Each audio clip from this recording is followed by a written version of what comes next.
Olá, boa noite. Tudo bem com vocês? Estão me ouvindo? Estão me ouvindo bem? Boa noite, Lu.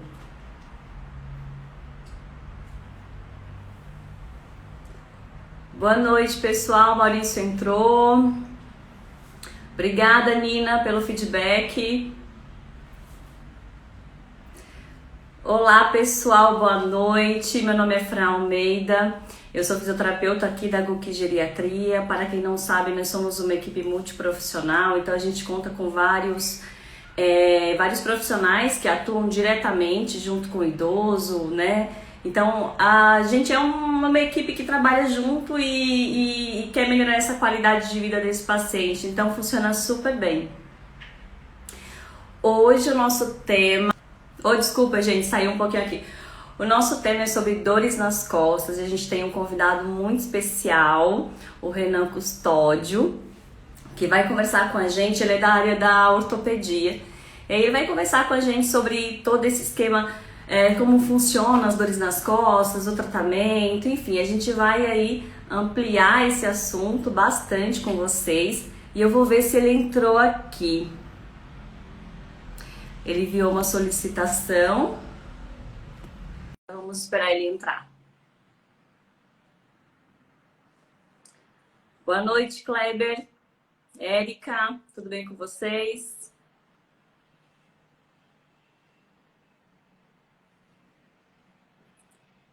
Vamos lá.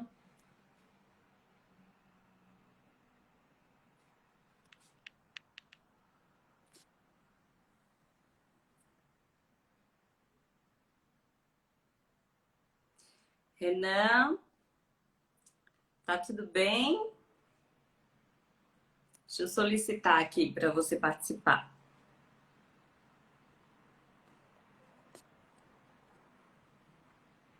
Enviei a solicitação para você.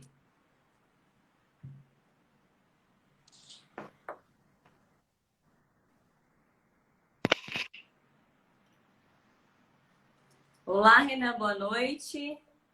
Boa noite. Eu não estou conseguindo te ver, tá escuro a tela.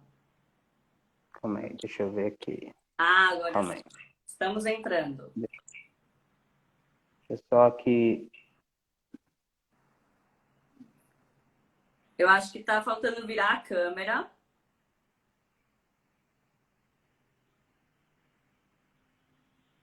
Olá, Ellen, boa noite. Viviane, tudo bem com vocês?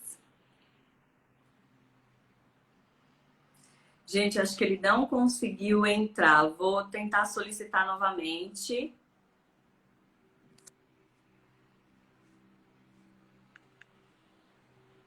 Só um momento.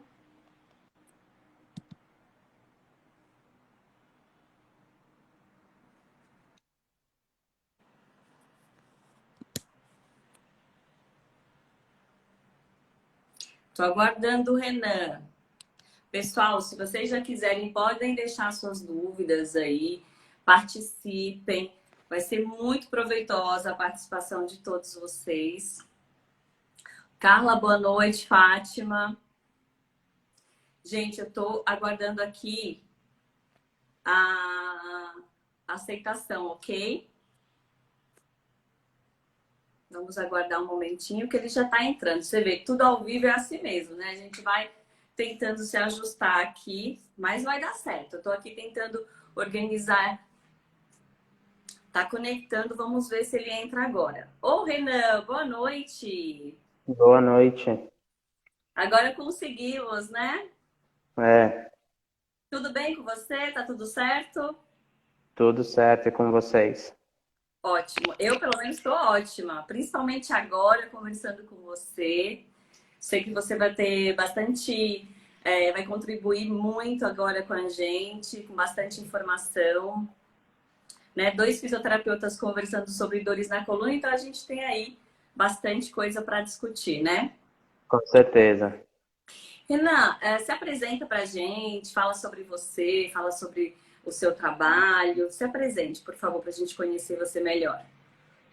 Tá, bom, eu sou formado, né, em fisioterapia, eu fiz a minha especialização na Santa Casa, né, que é a especialização fisioterapia musculoesquelética. Atualmente também estou fazendo mestrado na mesma instituição. Eu sou o responsável técnico de uma das redes da Clube Físio, né, aqui da Faria Lima. E aqui na clínica a gente trabalha com fisioterapia ortopédica, né, musculoesquelética. Já estou aí na trajetória aí da fisioterapia, já tem uns 9 anos. Nossa, maravilha. Então tem bastante informação e experiência aí pra gente, né? Com certeza. Espero tirar bastante dúvidas aí que eu possa.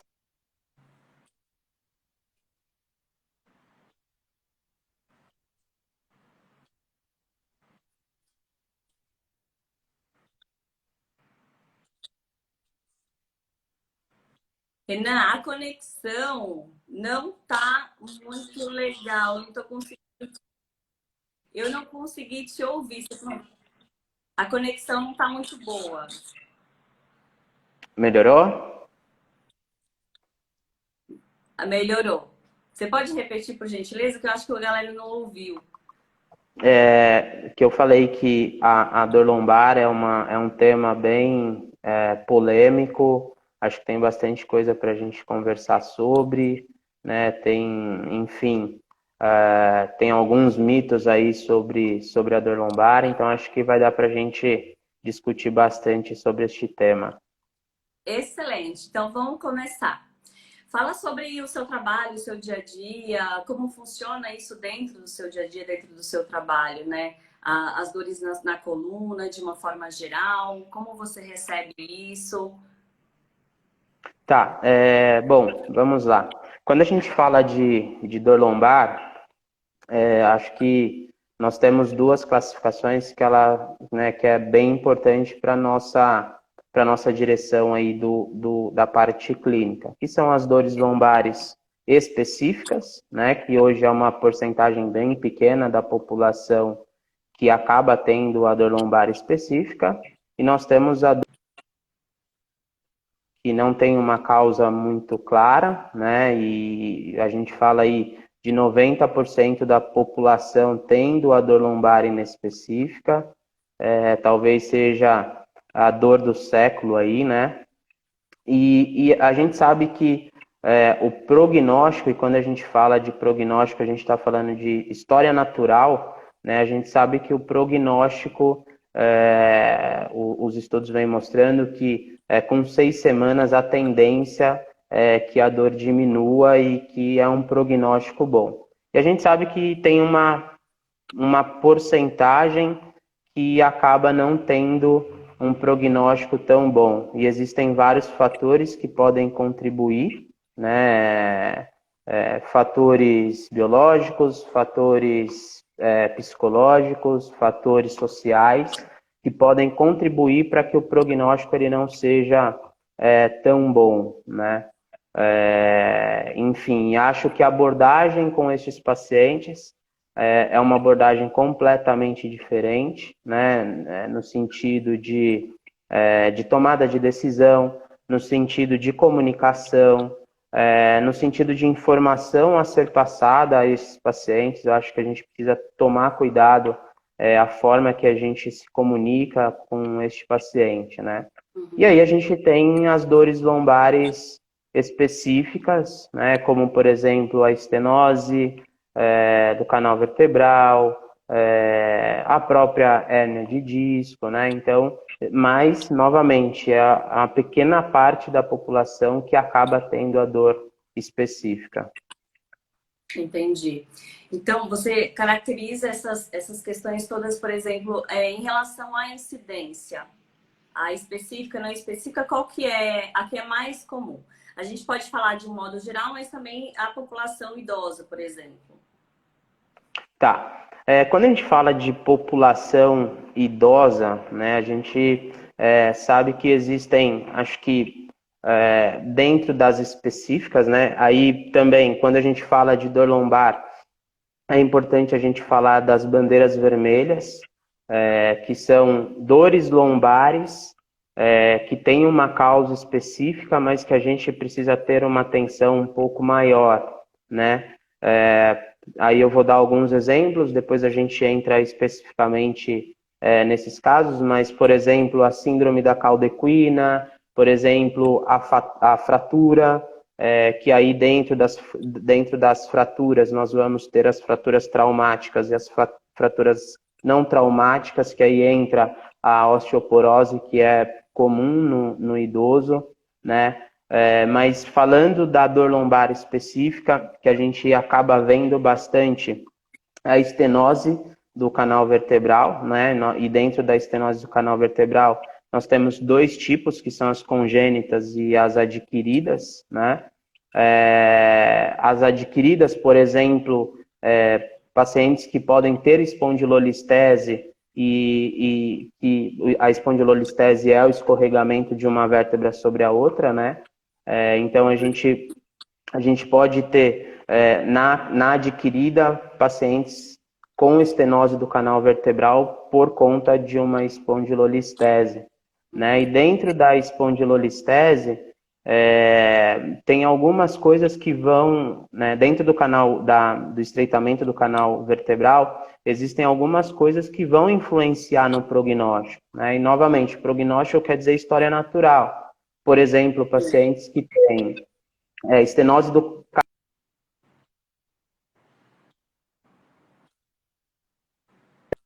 canal vertebral associado à síndrome da cauda-equina, a gente costuma dizer que o prognóstico ele é um pouco pior, né? Mas a gente sabe que na maioria dos casos, né, dos pacientes com estenose do canal vertebral, o tratamento conservador hoje é padrão ouro, tá? Tem algumas classificações, além dessas que eu falei, né, de congênita e adquirida, nós temos também a classificação anatômica, de acordo, né, com o local que tem essa estenose, se ela é central, se ela é posterolateral, mas, assim, a maioria dos casos, o tratamento conservador hoje é padrão ouro, tá? Por que eu falo isso? E assim, até mesmo por conta de, às vezes, a gente levar esse paciente a realizar, às vezes, exames de imagem, que a gente sabe que hoje ele vai trazer pouca coisa a não ser o tamanho dessa estenose, mesmo em casos, às vezes, de moderado a severo, o conservador ele acaba sendo o padrão ouro, a não ser que esteja associado com aqueles fatores que eu disse que acaba sendo um prognóstico pior, né? E até questão da fisioterapia, né? De repente, da gente estimular esse paciente a fazer um exame de imagem, sendo que a gente sabe que o conservador e o diagnóstico clínico, ele hoje é padrão ouro. E normalmente como esses pacientes se comportam, tá? Normalmente esses pacientes, eles não têm dor na lombar, a dor ela fica muito mais exacerbada em quadril e glúteo, tá? Normalmente é uma dor irradiada que acaba piorando na extensão, né? Acaba tendo uma marcha claudicante, né? Acaba tendo aquela marcha, né, que o paciente acaba mancando um pouco. Então, o clínico ele acaba sendo bem importante aí, soberando às vezes a exame de imagens. Ou seja, se eu conseguir, lá o médico fez o diagnóstico, ele vem pra gente, né, com aquela queixa, vem pra gente com aquela dor, seja lombar, torácica e até mesmo cervical, né, porque a gente tem a coluna inteira, né, toda essa extensão a ser trabalhada. E daí, é o que você falou, o tratamento conservador, ou seja, a fisioterapia com as suas diversas atividades, as suas diversas atribuições, realmente vai funcionar, né? Então, esse paciente chega para a gente com essas queixas. A gente, obviamente, né, o médico vai passar alguma medicação que vai reduzir a dor dele, mas também a gente tem os nossos instrumentos para reduzir dor, né, para tratar esse paciente de uma forma mais eficiente, né? Em relação a isso, por exemplo, os pacientes que chegam para você com uma dor que você não consegue identificar, ele não consegue falar para você aonde é. O fisioterapeuta consegue identificar, né? Assim, diagnosticar também essas dores na coluna, né? Sim, eu acho que a gente tem um papel fundamental na recuperação do paciente. E eu acho que nem tanto apenas diagnosticando e tentando dar uma causa, né, específica à dor do paciente, né? Porque a gente sabe que hoje a dor ela é simplesmente um aviso, ela está querendo nos dizer alguma coisa. Por mais que o paciente sinta dor, a gente sabe que a dor ela é um sinal, né? Ela é uma resposta a algo que esteja acontecendo com o paciente, né? E acho que a gente precisa desmistificar e acho que a gente precisa começar a ver qual o real papel do fisioterapeuta e da fisioterapia, né? E a gente sabe hoje, né, os estudos mostram que para o paciente ele ter dor, não necessariamente precisa ter lesão, né? Até pela classificação hoje né, da IASP, por exemplo, não necessariamente a gente precisa ter uma lesão real, mas a gente ter potencial pode influenciar o paciente sentir dor, né? E quando a gente fala de dor e quando a gente vai passar para o paciente, normalmente o paciente ele vem nos procurar e ele associa sempre a dor a uma causa, ele sempre associa a dor à lesão. E acho que não só de diagnosticar, eu acho que a gente precisa entender essa complexidade que é a dor e a gente tentar tranquilizar o paciente, né? E ver o que pode estar influenciando para o paciente ter a dor. Ou Né? seja, a causa, né?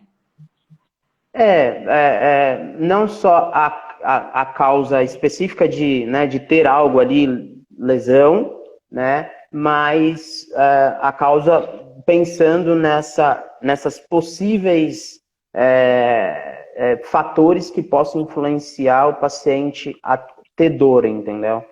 Entendi. Em relação às dores da região por exemplo, o paciente que tem hipercifose, por exemplo.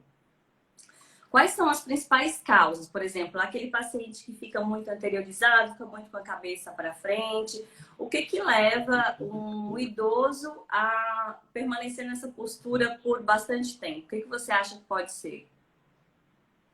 Tá. Eu acho que postura também é um negócio hoje que acaba, né, quando eu até falei para você no início, acaba sendo algo bem discutido e polêmico, né?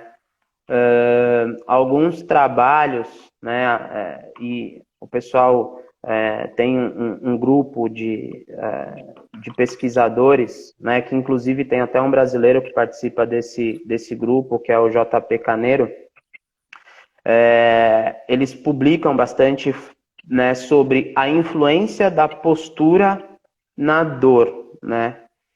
E a gente sabe que hoje os estudos mostram que hoje tem pouca relação entre postura e dor, né?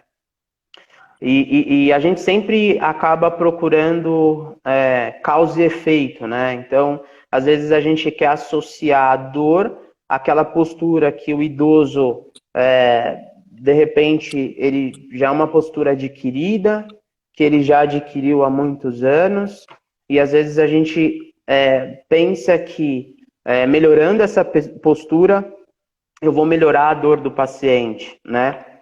Eu acho que vai, novamente, eu acho que eu estou sendo redundante, né?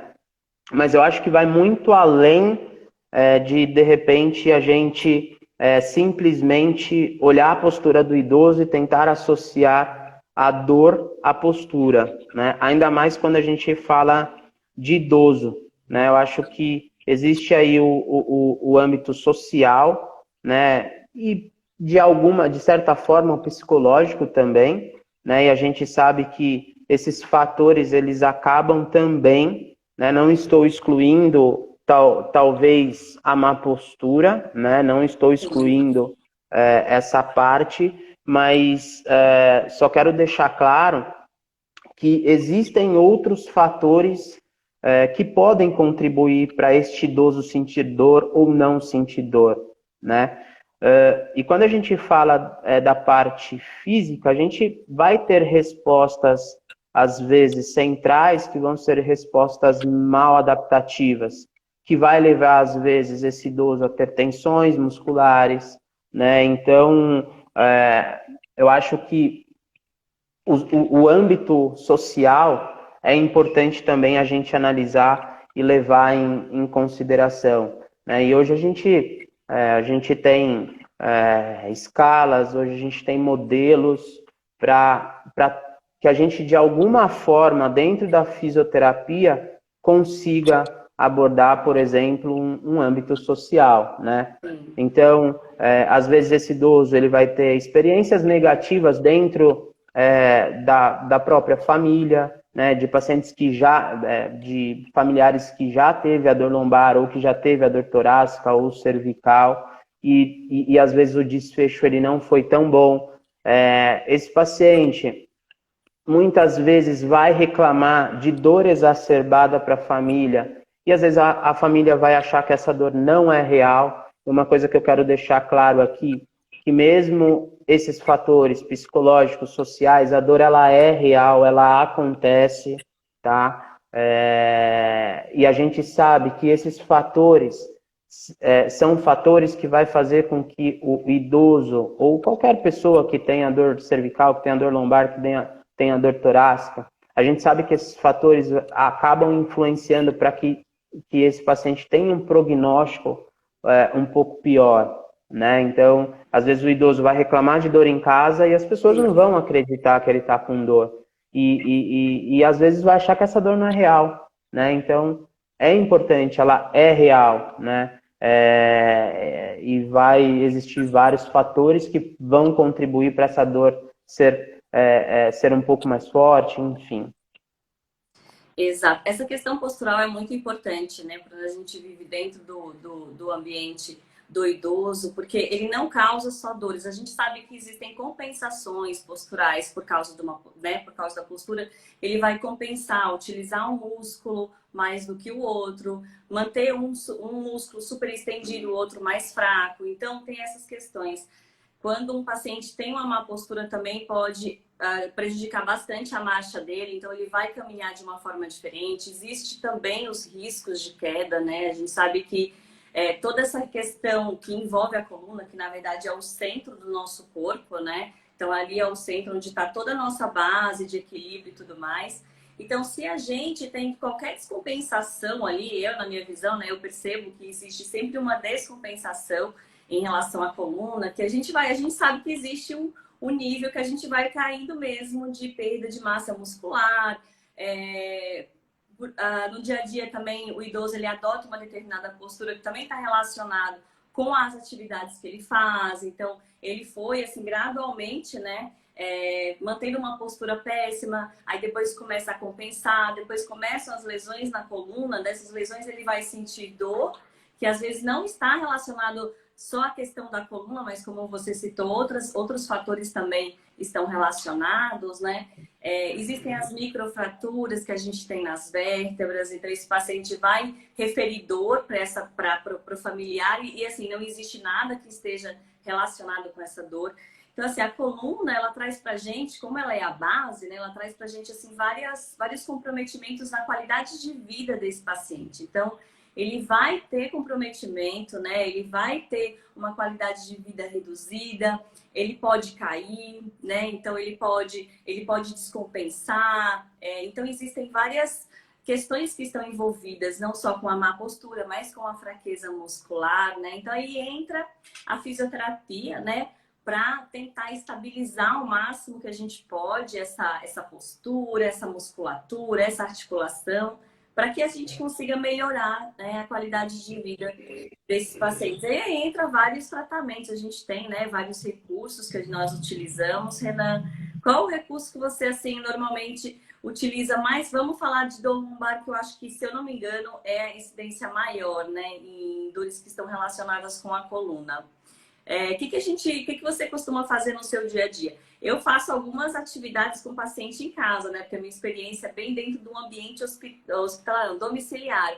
Você já é dentro do ambiente de clínica, né? Então, qual que é a sua experiência com tratamento, assim, na região da lombar ou cervical, propriamente torácica, que acho que é a parte mais difícil de tratamento, né? Trabalhar hipercifose é muito difícil.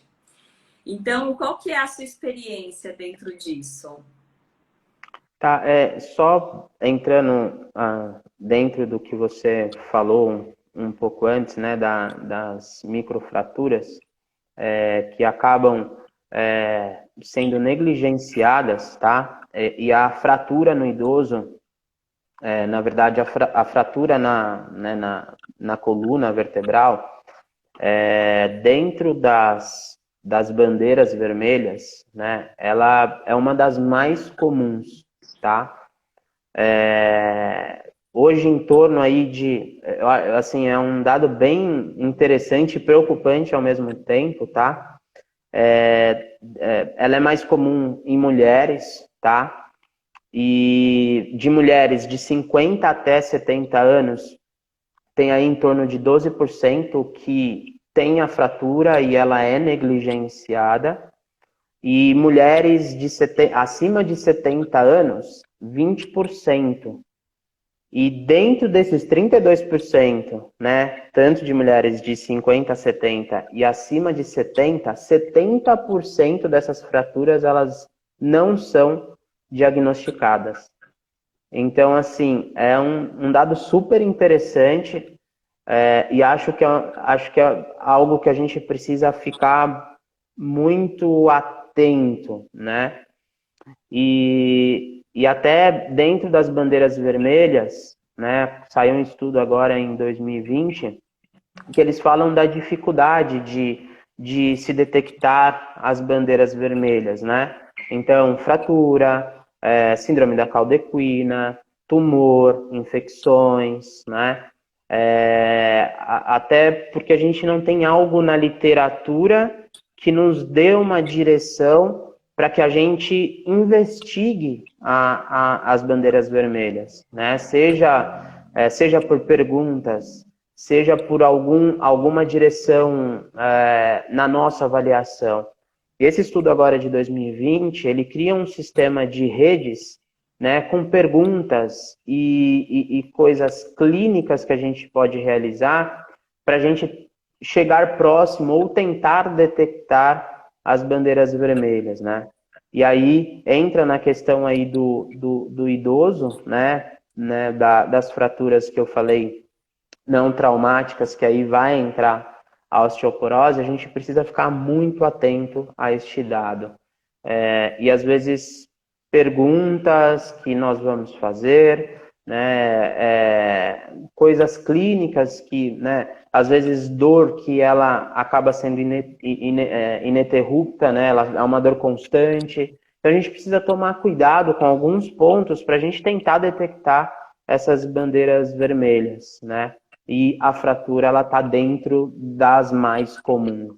É verdade, isso faz parte também do nosso trabalho, né, Renan? A gente faz orientação para os pacientes, a gente identifica coisas que, como a gente está lá bastante tempo com ele, né, no dia a dia, tem vezes que a gente vai 2 vezes, 3 vezes na semana, então esse tipo de coisa, é interessante a gente ter bastante cuidado e observar bastante, e daí a gente passa essa informação para o médico e ele consegue entrar com as medidas que sejam necessárias para isso, né? Porque muitas vezes o paciente nem entende direito, nem sabe explicar para a gente o que sente. Aí, o fato da gente conseguir estar bem dentro disso e observar, a gente consegue até prevenir aí lesões bem maiores. E aí, né, no caso, a gente entra em contato com um profissional que seja adequado, no caso médico, a princípio, né, para identificar. E eu acho que isso aí é muito interessante para a gente, porque esse é o nosso papel, né? Então a gente está lá tratando o paciente, mas a gente tem que ter um olhar mais amplo para observar todas essas questões, né? E passar para os profissionais. Afinal, a gente sempre precisa trabalhar, né, de uma forma multiprofissional, porque isso faz parte também, né, de uma melhora bem extremamente qualitativa desse paciente, né? Então, observar tudo isso é importante. Eu estou, assim, praticamente envolvida, né, nesse mundo da geriatria, então eles muitas vezes nem conseguem falar o que sentem, porque a maioria não tem cognição preservada, então é necessário a gente observar bem, inclusive aí para os fisioterapeutas que estão começando agora, né? A gente precisa observar a face do paciente, características que ele costumam, se ele está muito diferente, se ele está agitado. Por exemplo, o paciente às vezes está com infecção urinária, está estranho, está agitado. Aquilo não é natural dele. Então a gente já identifica que tem algo diferente acontecendo, coisa que o familiar às vezes não consegue, né? Então, a gente precisa, esse olhar do fisioterapeuta é um olhar extremamente amplo e necessário. A gente tem o conhecimento, a gente tem a base para a gente passar para os profissionais aí adequados, né?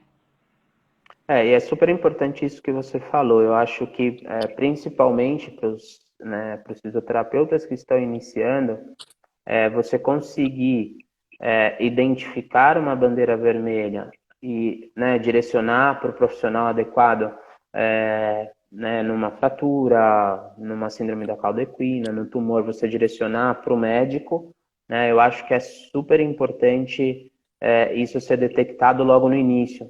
E dentro desse sistema de rede que eu falei, você não reduz somente a piora, né, do paciente dentro da bandeira vermelha, mas você previne um monte de coisas, às vezes gastos sem necessidade, entendeu?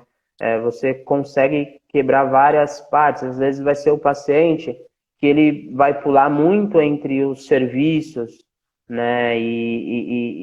Então, assim, detectar logo no início é bom para o paciente por vários motivos, Então, é sempre importante a gente ficar atento às bandeiras vermelhas, né? Para a gente conseguir direcionar logo este paciente. Exatamente. Falando em prevenção, o que você acha? O que você pode falar sobre essa questão da prevenção? Porque é muito importante ter a informação, né? O que pode causar dores nas costas. Então, a gente já comentou que é osteoporose, má postura, né? A gente comentou que fraqueza muscular. Então, essas informações a gente tem, assim, que fixar e saber que aquilo pode causar dores nas costas, né? Mas o que você acha que, além disso, pode prevenir essas questões de dores nas costas ou má postura? Eu já sei a resposta aqui, eu acho que você já sabe também. Mas acho que o pessoal quer saber. Tá, hoje né, acho que principalmente para dor lombar inespecífica, né, hoje o que nós temos de padrão ouro, e saiu, acho que em 2019, uma série de dor lombar da Lancet, inclusive tem alguns pesquisadores brasileiros que participam dessa série, que hoje o padrão ouro que nós temos é o exercício. E educar o paciente, às vezes, não é você, enfim, você fazer uma educação técnica. Eu acho que hoje, na verdade, a melhor forma de você prevenir algo é você alinhar as expectativas do profissional com as expectativas do paciente. Eu acho que, às vezes, ou o profissional está com uma expectativa muito alta e ele acaba conduzindo o tratamento e o paciente não atinge a expectativa que o profissional queria. Então, eu acho que alinhar as expectativas com o paciente, ter uma boa comunicação com o paciente, acho que hoje é assim, a chave para que as coisas evoluam bem, né? Mas se a gente for falar de tratamento, hoje o que nós temos de padrão ouro, né, para dor lombar, para dor cervical, é o exercício, né? Aí você vai me falar, qualquer exercício? Não, a gente precisa, né, de uma boa avaliação, a gente precisa entender, acho que de toda a complexidade que nós falamos aí, né, do paciente com dor lombar inespecífica, com dor cervical inespecífica, mesmo os pacientes com dor específica, existem outros fatores que vão influenciar para a história natural ser melhor ou pior, né? Então, acho que o mais importante hoje, o paciente ele precisa se manter ativo. Hoje, o paciente ele precisa da atividade física, ele precisa do exercício, né? Então, às vezes, a gente precisa ter bom senso, né? De repente, interromper alguma atividade ou falar para o paciente não fazer mais aquela atividade. Acho que a gente não pode se precipitar nas informações passadas, a gente não pode se precipitar pensando só na nossa expectativa como né, terapeuta. Eu acho que alinhar as expectativas, dar autonomia também de escolha para o paciente, inserir ele dentro do tratamento é super importante. Exato. Tem uma questão que acho que é muito importante para que as pessoas saibam. A gente falou de prevenção, então a atividade física é essencial. Em relação à questão do tratamento, então você já teve lá um diagnóstico de hérnia de disco e está desenvolvendo osteófitos, por exemplo, que é o esporão, que a gente sabe que é o esporão de galo, né, que o pessoal fala, a gente chama de osteófito. Neste caso, gente, é muito necessário que vocês tenham muito cuidado com qualquer atividade que vocês façam. É interessante que seja realizado com um profissional adequado. Então, o fisioterapeuta precisa te atender a princípio, né? Porque existem movimentos e atividades que você possa fazer, inclusive, sempre que a gente faz movimento com os braços, a gente acaba movimentando a coluna. Se errado, pode ser que você tenha aí uma irradiação para algum lugar, seja cervical para o braço, se for lombar para as pernas. Então, o ideal é que você procure uma atividade, né, Renan, com um fisioterapeuta, tá? A princípio.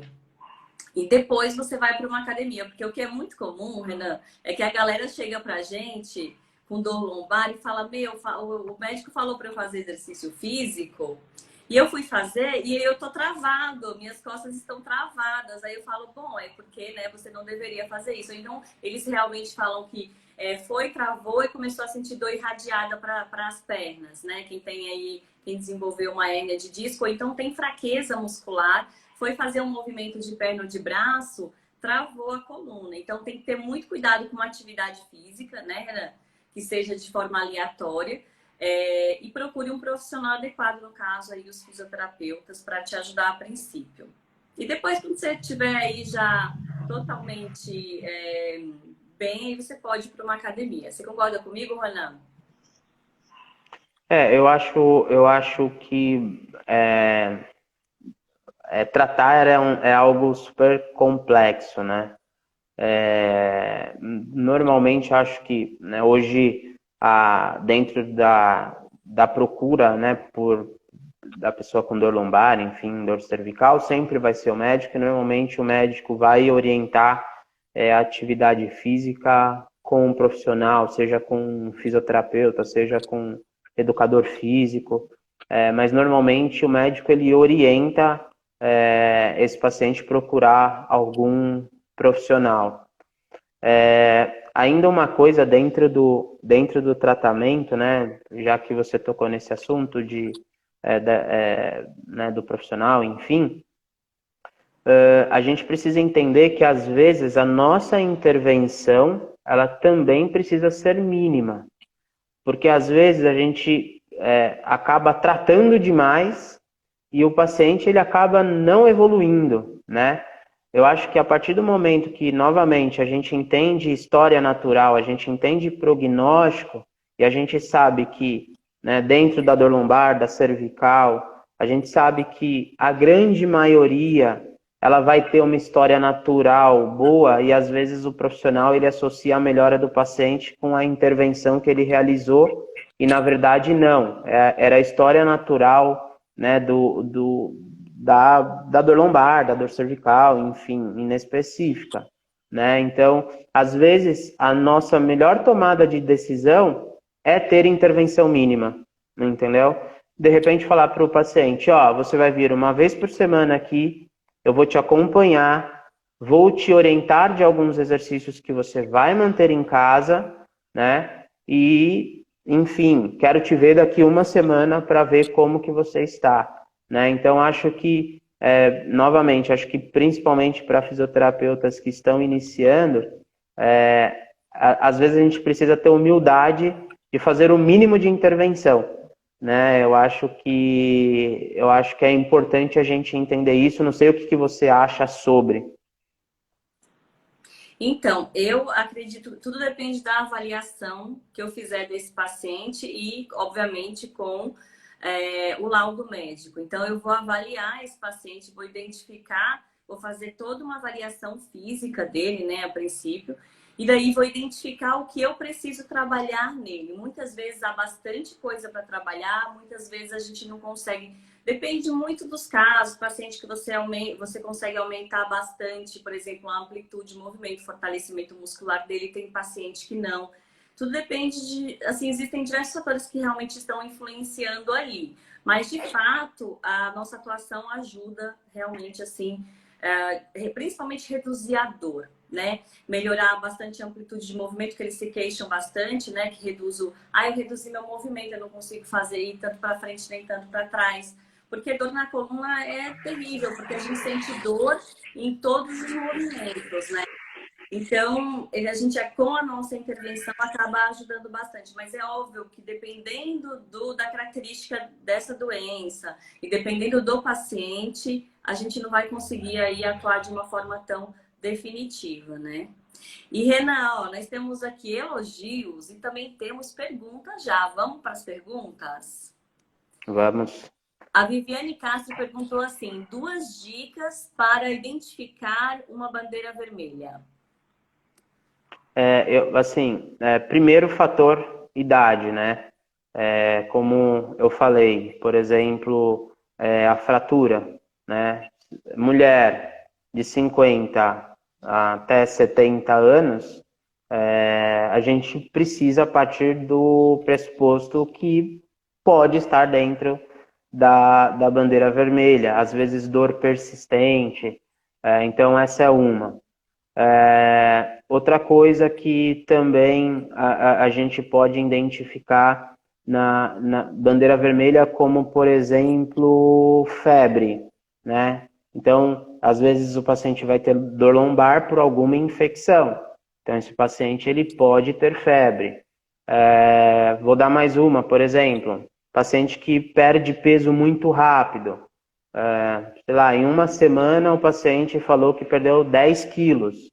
Então a gente pode, de repente, pode ser um tumor, né? Então, acho que são coisas bem específicas que podem ser perguntadas ao paciente, né? Como, por exemplo, perda de urina, fezes. Então, são coisas que a gente já começa a pensar em algo para bandeira vermelha.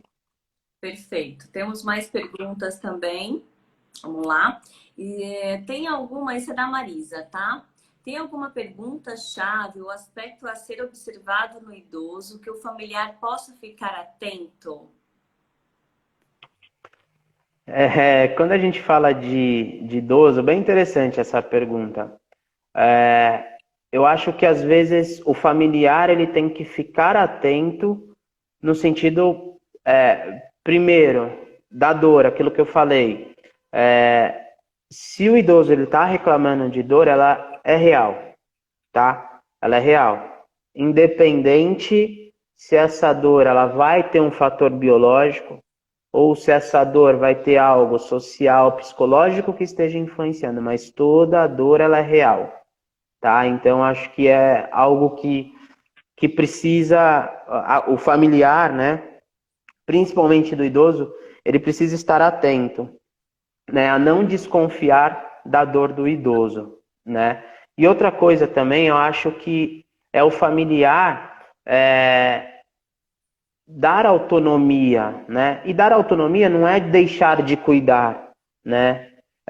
Mas é dar autonomia até às vezes o idoso reclamar da dor, né? É dar autonomia às vezes de estar atento ao tratamento que este idoso está fazendo, a querer acompanhar a fisioterapia, a querer fazer parte do processo da recuperação do idoso. Isso é super importante. Eu acho que é um dos fatores aí que eu acho que o familiar ele precisa estar atento. Excelente. Não, temos mais uma pergunta. Como evitar que a lombalgia aguda se torne crônica? Boa pergunta. Então, assim, crônica e aguda, antigamente a gente pensava em crônica acima de 3 meses e aguda abaixo disso, aí, né, tinha aguda, subaguda, né? Hoje a gente sabe que só a temporalidade ela não define ser aguda ou crônica, né? Existem fatores, né, como eu te falei, que podem influenciar nesse paciente ser um futuro cronificador, tá? Hoje existem algumas escalas, tá? Eu vou dar exemplo de escalas que a gente acaba aplicando aqui na clínica, como escala de alta eficácia. Vou dar um exemplo, às vezes, de uma pergunta da escala de alta eficácia. Se quando esse paciente está com dor, ele toma remédio, porque o paciente, às vezes, ele manejar a dor com o medicamento mostra que ele é baixo autoeficaz, né? Então ele não tem nenhuma outra estratégia que a não ser tomar medicamento. Tem paciente às vezes que ele vai catastrofizar a dor dele, então ele vai falar que ele nunca mais vai conseguir fazer nada por conta da dor, né? Então hoje tem algumas escalas, né, de catastrofização da dor, de alta eficácia, de cinesiofobia, que são os pacientes que têm medo do exercício. Então, acabam sendo fatores que podem influenciar para que esse paciente seja um futuro cronificador. Exatamente. A gente precisa também tratar, né? Por exemplo, às vezes esse paciente ou essa paciente sente dor há bastante tempo e não procura ajuda, né? Então, a gente precisa ficar atenta se isso for tratado, né? Assim que ela começar a sentir a dor, aquilo for começar a prejudicar suas atividades do dia a dia, a gente precisa ficar atento, orientá-la a procurar um médico, fazer um exame físico, enfim, para identificar isso e tratar. Porque também isso pode provocar também um prolongamento dessa dor, né, dessas lesões e também dessas compensações. Porque o paciente que sente dor, ele vai compensar, ele vai realizar movimentos que não devem, e isso também pode também prejudicar em outros fatores, né, dentro da cura dele, né, Renan? Sim, e acho assim que o paciente que acaba cronificando, né, e não só levando em consideração a temporalidade, mas todos esses outros fatores, quando eu disse lá no início que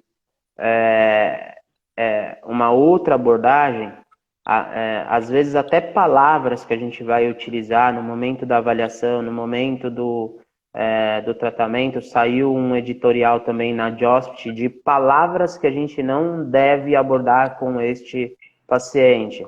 Por exemplo, falar, sua dor é por algo degenerativo. Ele vai associar degeneração a algo que esteja acabando. E aí o comportamento dele, né, acaba sendo diferente também. Então a gente tem que tomar cuidado até às vezes palavras que a gente vai utilizar, né, durante o tratamento, durante a avaliação, Eu acho que uma coisa que é importante dentro da avaliação, acho que às vezes a gente fica muito afoito em querer passar informação para o paciente, escuta pouco o paciente, e às vezes a gente acaba perdendo essa característica, né? E às vezes a gente usa palavras, às vezes a forma da gente se comunicar com esse paciente vai afetar todo o resto do tratamento, né? Então, às vezes o paciente vai deixar de ter autonomia por algo que você citou na sua avaliação e você nem percebeu que citou, né? Então, a gente Exatamente, precisa tomar excelente cuidado colocação. com algumas coisas. Excelente. A Marisa também fez outra pergunta aqui. Como identificar essas microfraturas? Novamente, sempre partir da questão da idade. Aí a gente encaminha esse paciente para o médico, vai ser solicitado a ressonância, a partir da ressonância o médico ele vai conseguir identificar a fratura, tá? Dentro desse sistema de redes que eu falei, que eu citei do editorial da JOSPT, falando sobre o sistema de redes nas bandeiras vermelhas, isso acaba sendo até não só para o fisioterapeuta, mas para os profissionais de saúde ter a tomada de decisão. Às vezes, para não pedir uma ressonância de forma precipitada, né? Porque quanto mais tratamentos ineficazes, exames que às vezes os profissionais de saúde eles ficam solicitando, a saúde ela vai ficando cada vez mais cara e vai chegar um momento que a saúde ela vai sucatear, vai ficar inacessível, né? Então, quanto melhor a nossa tomada de decisão, baseado em vários fatores, menos gasto, menos tratamento, enfim, a gente sabe que hoje o gasto com dores nas costas, assim, são gastos enormes, né? Hoje a gente tem países desenvolvidos como Estados Unidos e Alemanha, que são os países que mais gastam com tratamentos ineficazes nas dores nas costas, né? Então, a gente precisa ter abordagens diferentes, a gente precisa se atentar a vários fatores para que a gente não contribua para esses gastos exacerbados. Exatamente. E também eu acho que a gente tinha que citar essa questão da fibromialgia também, porque muitas vezes o paciente sente uma dor localizada na coluna, né? Mas tem a ver com uma questão psicossomática. E às vezes, muitas vezes, esse diagnóstico não é feito corretamente e esse paciente não consegue. Ele perde bastante tempo, né? Procurando ajuda para identificar esse problema na coluna, mas quando na verdade trata-se de uma doença psicossomática, né? Então, tudo isso é bom a gente ficar bastante atento, né, Renan? Sim, sim, tem que estar muito, muito atento, assim. Dores nas costas, né, lombar, cervical, se a gente ficar discutindo aqui, a gente vai ficar discutindo a noite toda, porque eu acho que tem várias questões sociais, gastos, tratamentos, né, que a gente sabe que, novamente, às vezes tratamentos que a gente deveria não. Renan, Acho que tá dores nas falhando. costas daria.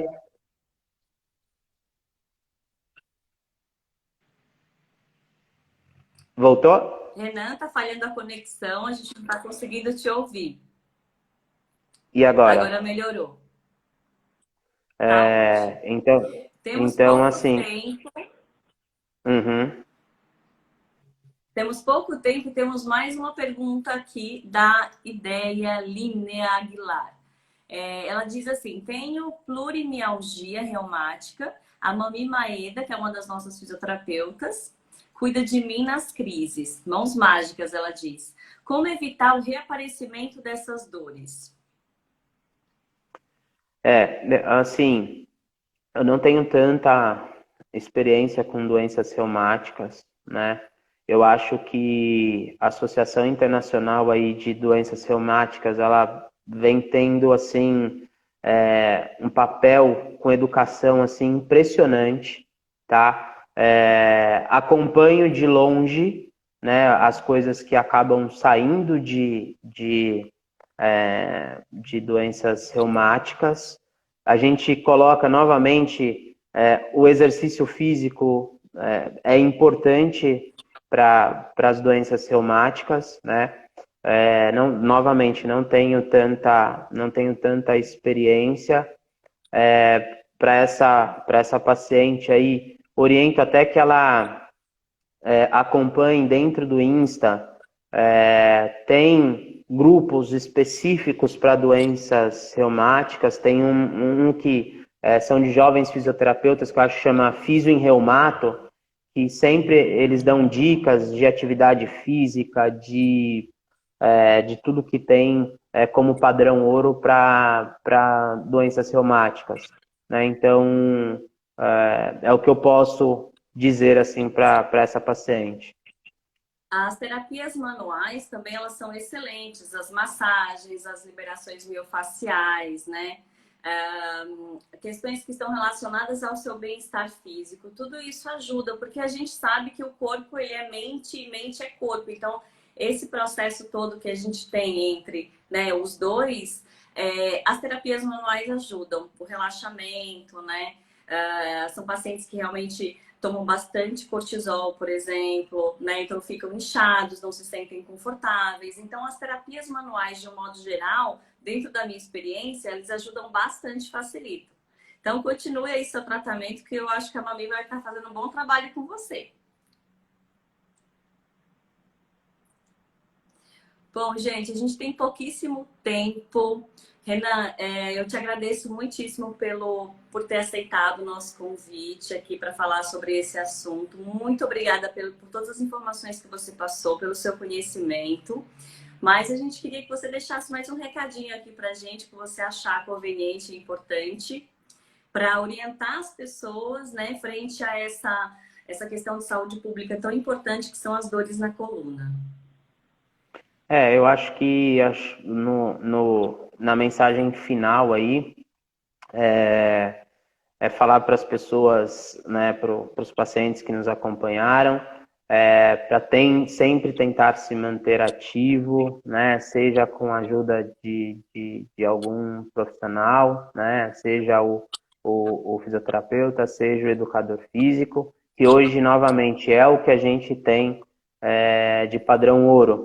E isso a gente vai reduzir muitos gastos com dinheiro público, isso é o caminho para a gente melhorar a saúde pública, esse é o caminho para que as pessoas cada vez mais tenham acesso à saúde.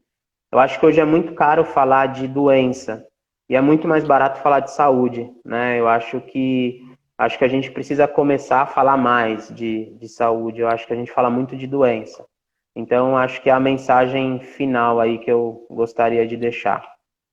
Nossa, excelente a sua colocação, porque eu também acho que prevenir é a melhor forma, né? Acho que por isso que as informações estão aí, por isso que a gente, né, tenta tanto buscar essa saúde, né? Mais ultimamente que antes, o pessoal pratica mais atividade física, tem um cuidado maior com a alimentação, né? A gente sabe que isso aí é bem constante.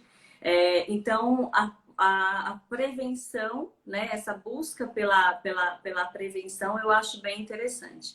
Pena que eu acho que a nossa saúde pública ainda não está preparada, né, para poder dar um suporte maior em relação à prevenção para as pessoas. Mas eu acho que de uma forma ou de outra elas estão buscando isso, né? Estão buscando prevenir de uma forma muito mais saudável fisicamente e mentalmente do que propriamente, né, uma influência externa.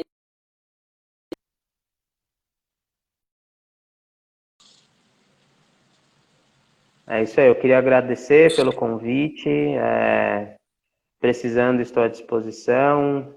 Se quiserem mandar perguntas, né, via Instagram, fiquem à vontade. E acho que é isso. Obrigada, Renan, mais uma vez. Obrigada a todos pela presença, pela participação. E se tiverem mais dúvidas, estamos aqui à disposição, a Goki Geriatria e o Renan também, para esclarecer para vocês. Um grande beijo e eu desejo uma ótima noite a todos. Tchau, tchau. Tchau!